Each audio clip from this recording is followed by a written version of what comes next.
Hey everybody, it's Jason Blaha here, and today I wanted to talk to you guys a little bit again about training with a belt and why training with a belt, while it might make you a little bit stronger in a specific sport or in a specific lift in which you're allowed to use that belt to compete, it may not be your best option for real world strength endeavors. You might need your core and everything to be stronger, or particularly for any sort of contact sport.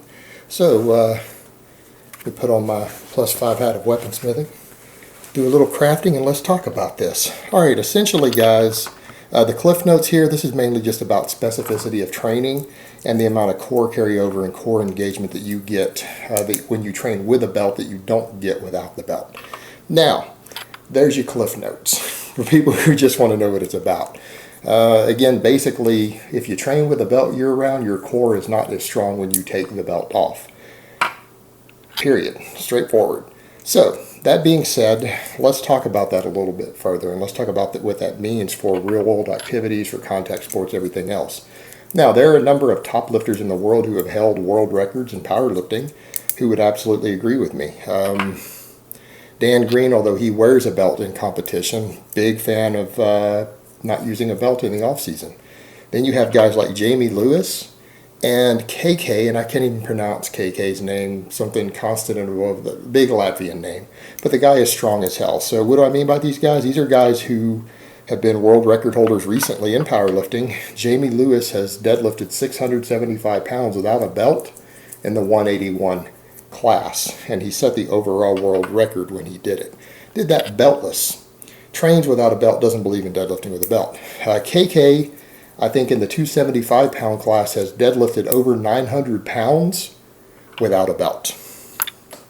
Again, there are these guys doing it, and they have tremendously strong cores. Now, the argument that people always make is that, well, we've got EMG studies that show more core engagement with the belt on. Well, here's your problem with that. Number one, you can't use EMG studies to determine that. Meaning, if you only see a 10 or 15% difference in recruitment between two exercises in the same individual with an EMG study, these surface readings, that's not accurate enough to actually say it gets more stimulation or not. EMG studies for surface readings where you're not putting biopsy needles in the muscle in several points in a muscle are not accurate enough to give you that. Their margin of error is probably in the range of 30 to 40%. So you just can't do that unless, I guess maybe if you were to do 200 or 300 people in each group and compare it, you might be able to get enough of a cross section to offset the margin of error, but you're not going to do that. Studies too expensive, and those studies are still so inaccurate. So it's hard to say that. Now, that being said, you probably do get a little more core engagement pressing against the belt. That's the reason people wear a belt. That's the reason they're stronger with a belt. Their core is more stable. But the people who train without the belt end up with stronger cores in the long term. And again, every single champion I can think of at the world level, just about, the majority of them train without a belt during most of their off season, no matter what.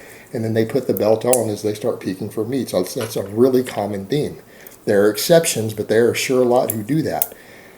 And ultimately, what it comes down to, as I've said before, you're going to be stronger and have a stronger core without the belt when you're in any situation where you don't have a belt if you haven't been training with one.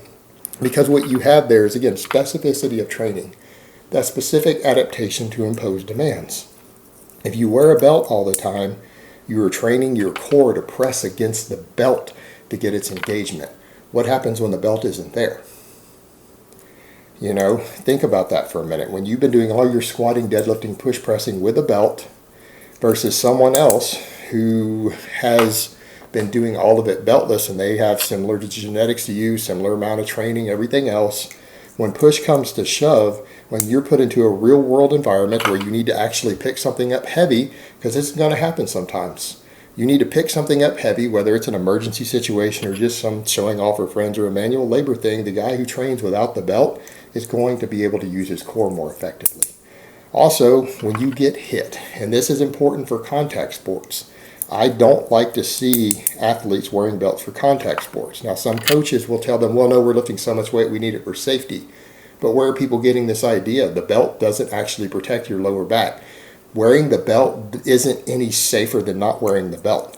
Sometimes you can stay a little more upright with the belt, so it could reinforce good technique, but the belt itself doesn't make up for bad technique. It's only that it might, for some people, coach technique a little more and force them to stay a little more upright on some of these exercises because it allows them to use the core better. That's the only benefit in terms of protecting the lower back. That's it. And even then, if they use bad technique or excessive loads or anything else, they're still predisposed to injury. You're just better off just learning to use the proper technique. That will actually protect your lower back more than the belt itself ever could. They're not an injury prevention tool. They just aren't. There's no evidence anywhere to show that lifting belts, whether it's in the workplace, with these little strap-on ones, or athletes wearing leather belts in the gym or in the training room, there's no actual data or evidence showing they reduce injury rates. They don't.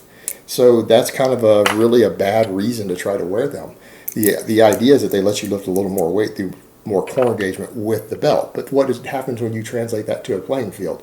What happens when your MMA fighter, your boxer, your football player, your rugby player doesn't have the belt on when they're out on the actual in competition? What happens when they take a hit to the guts? Who is going to have the stronger core to take a hit in the guts? The guy who's been deadlifting 500 pounds with a belt, or the guy who's been deadlifting 500 pounds without a belt? The guy who's been doing all this without a belt is used to training under load and contracting his abs and stabilizing his core without a belt on. He doesn't have a belt to push against. So when you're put in an environment where you have to take a hit in the guts, that beltless training is going to be worth its weight in gold. Those are the guys you need to be training without belts year round. And you know why? They can't wear a belt in competition. The advantage of wearing a belt is that if you train in a competition that lets you wear a belt, some guys get 20, 30, in some cases, and I know people are going to argue, there might be some people who get 50 pounds out of their belt on something like a squat. Again, that's pretty extreme, but there might be guys who are getting that much out of it. But it lets you lift more in competition, but it's a minimum of 20 pounds on the squat. For me, it's 20 pounds historically. About 10 kilos when I was over in the UK when I would compare them. So that's about 22 pounds. That's what I get out of a belt on the squat. And because I'm allowed to wear the belt in competition, of course I'm going to use it. It gives me an advantage.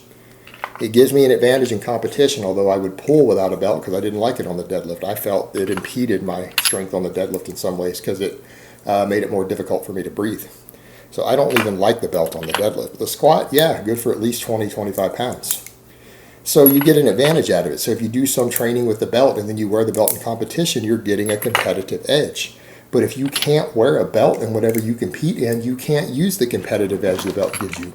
You are better off training completely without that belt, and particularly in a contact sport where you're going to get hit in the guts. Because when you take that hit to the guts, that beltless training is going to be so valuable because you're going to be able to contract and protect your organs better because you're used to having to contract your core completely and engage it completely with no belt to press against. And in fact, I would go so far as to say those are the athletes who need to do a lot of extra core training. Any sort of contact sport, those are the guys who I would have doing standing band or cable crunches every single workout, and maybe even weighted planks, along with doing all of their big compounds without a belt. And why? Because having a strong core is going to protect your organs and your guts and keep you from getting your breath knocked out of you as easy so you can stay in the fight or in the game longer. The strongest core you can possibly have is going to be an invaluable asset in any contact sport, in addition to the fact that that stronger core protects your lower back. Having that strong core all the way around from doing that extra core work and that beltless training is going to give you a stronger lower back, stronger obliques, stronger abdominals.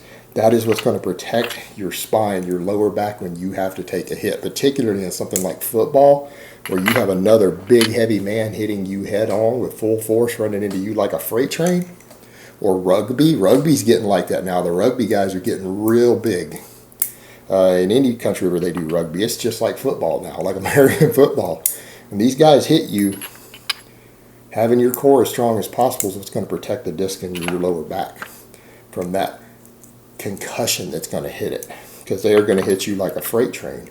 So yeah, beltless training for anyone in a contact sport needs to be the norm, not the exception, not something they add in. It needs to be what they do all the time. A belt is going to be a hindrance for any sort of contact sport. And in general, in the real world, you know what, think about it this way.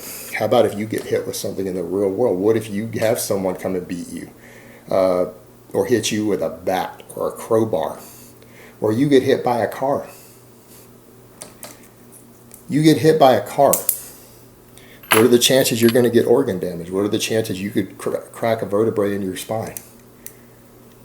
Rupture a disc from a car impact? Pretty high. If you can have your core as strong as possible, you're less likely to have that happen. It's going to give you a degree of protection. It's not going to ensure it by any means, but every little bit helps in those situations. And you know what? People will say things like, well, you can't spend your life worried about that. Yeah, but you're people who are in shape, who work out. You train already. These things do happen. They happen every day. People get concussions from assaults and blunt objects every day. People get hit by cars every single day. People fall down stairs every single day. Every day. And it might be you. There's a good chance that in your lifetime, one of those things could happen to you at some point in your life. Every little bit that you do in the gym, you're training, you're already there training, you're already putting in the same amount of work. You might as well build your core up as strong as possible for those real world activities. It's not like it takes extra time in the gym to do it. Think about it. It doesn't really take much out of your training to just not wear a belt. It doesn't take much out of your training to do an extra set of core work at the end of a workout every day. It takes what, 2-3 minutes? Simple as that, guys. So having that strong core is absolutely a protector against any of these real life activities that can happen, and you might as well do it. It's not costing you anything. You're already in the gym training. Just my take on it. All right, guys, but that's really all I have to say on that today. I hope it's been informative, and I will talk to you guys next time.